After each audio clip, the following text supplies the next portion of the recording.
De la police aux frontières en passant par le renseignement territorial, les 5 filières de la police sont réunies pour veiller au respect du confinement.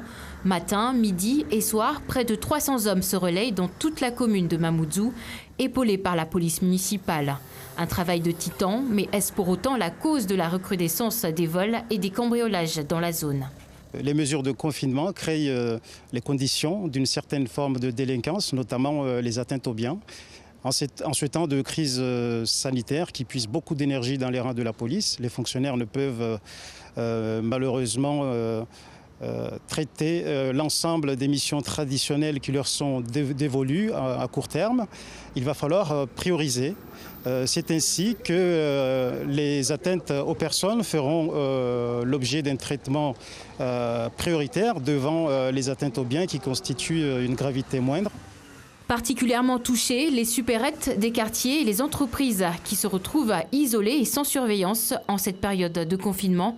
Pour Alliance Police, les moyens sont bien là, mais pour éviter une propagation du coronavirus au sein des effectifs, il a fallu réorganiser les patrouilles. Une vingtaine de collègues infectés, donc positifs, et une cinquantaine à peu près qui sont confinés des retours de métropole ou en contact direct avec un membre de leur famille ou quelqu'un qui était positif au Corona-19. On a fait en sorte à ce qu'il y ait des petites équipes et une rotation de manière à ce que quand dans un équipage, il y a un effectif qui est positif, tout l'équipage de 3 en général soit mis hors cadre, hors opération et récupérer des gens qui sont laissés en repos volontairement, donc en autorisation spéciale d'absence, faisant suite aux mesures de confinement, pour qu'on puisse avoir tout le temps cette rotation et garantir la continuité de service public. Autre souci, comment contraindre et faire respecter le confinement à certains contrevenants qui n'ont ni identité sûre ni domicile. C'est sur les individus qui n'ont pas de papier. Qu'est-ce qu'on en fait exactement ? Nos collègues rencontrent cette difficulté. C'est une problématique qu'il faut prendre en compte aujourd'hui.